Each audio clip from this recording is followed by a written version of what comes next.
I'm Tom Rioch, promoting successful business experts, connecting people throughout the world from my podcast studio in Brazil. Joining us today from Colorado Springs, Colorado, Lindsey Carnick, founder of Onward Psychological Services, serving adult individuals and couples who want to get real change out of therapy right away. So Lindsey, what's most misunderstood about anxiety? Tom, the most misunderstood thing about anxiety is that anxiety itself is a problem that needs to be solved. That anxiety itself is causing us distress or worsening our quality of life. For about 95% of us, it's not the anxiety, it's our relationship to the anxiety. And there's a big difference between those things.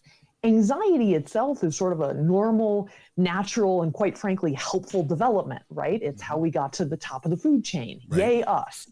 We don't want to be without anxiety. We don't want to treat it as a problem to be gotten rid of. That will not serve us well. It serves us very well under a lot of different conditions. What most of us are looking for really is a way to change our relationship to anxiety. So in that, we just want to sit around being anxious. You need to get up and get out and look for the food.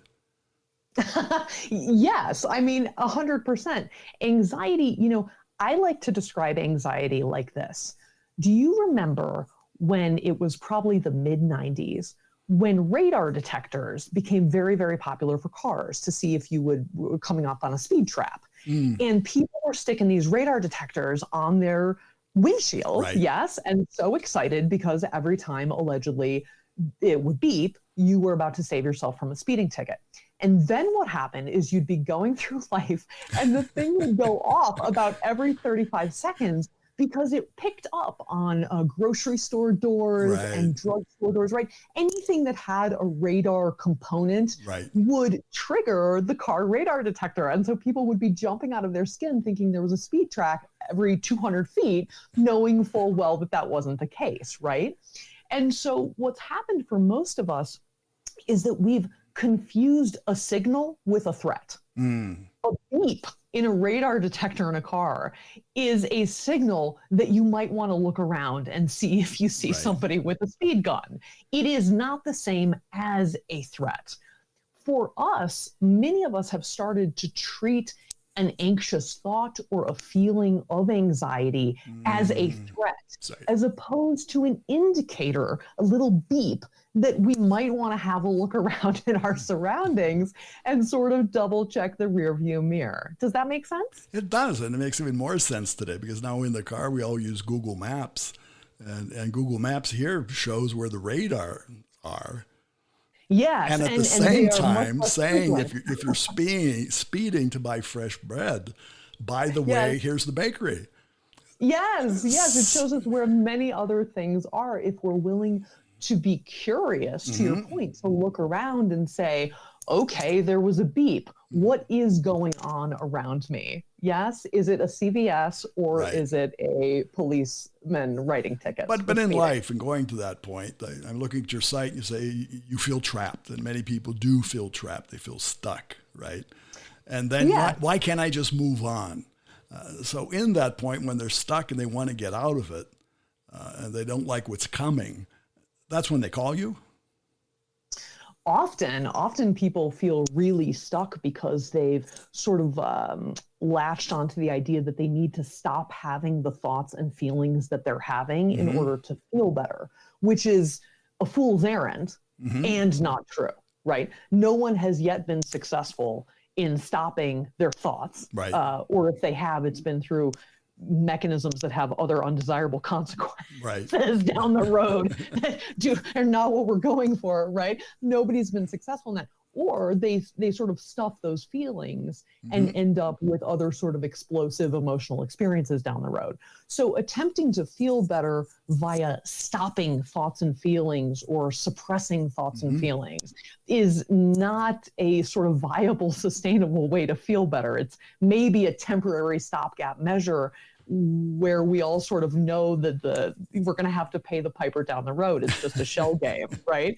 So changing our relationship to the thoughts and feelings that we find problematic, whatever that means under any given condition.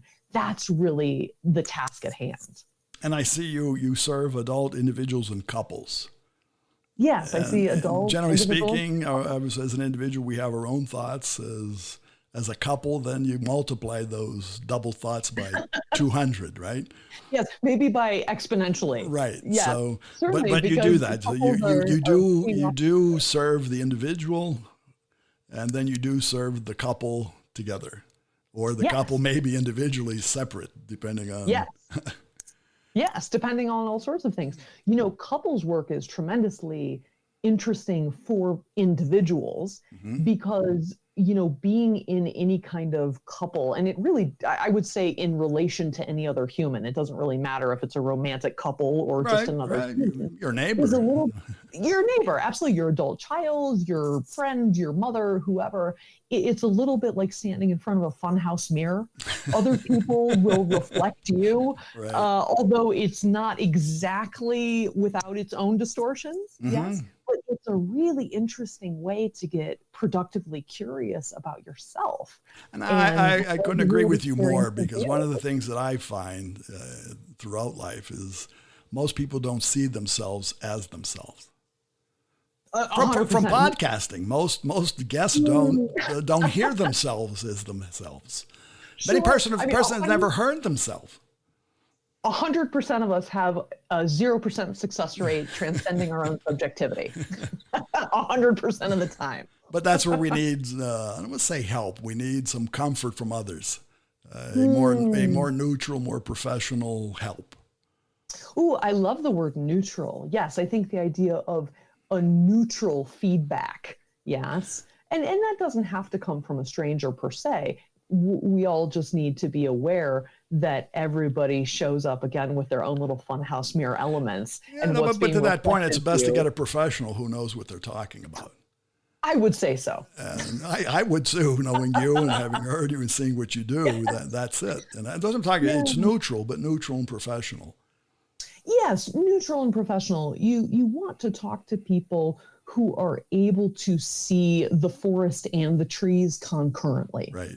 And that's really what professional therapists are able to do. They're able to examine the tree with you and appreciate the nuances of the tree, and simultaneously keep an eye on the bird's eye view, the 500,000 foot view of all the trees that are making up your forest. It's very, very helpful.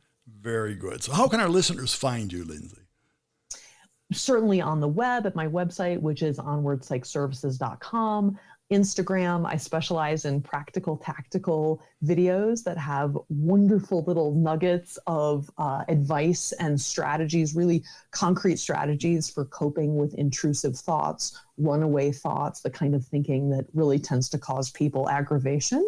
You can call me. I have a phone number that rings. I know 720-362-8164 is my phone number. I'm always happy to get calls. And there's certainly a contact us form on my website. So Instagram, by web, by phone, carrier pigeon. I enjoy a good carrier pigeon. I really enjoy a good message in a bottle. Very good. So thanks again for being here. My absolute pleasure. Thanks, Tom. For our listeners, it is Lindsey Carnick, Lindsey, the last name Carnick. You'll find her at onwardpsychservices.com.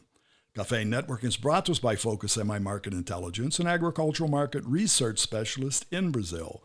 More information at focusmi.com. Thanks for listening to Cafe Networking Podcast. Talk to Tom, talk to the world.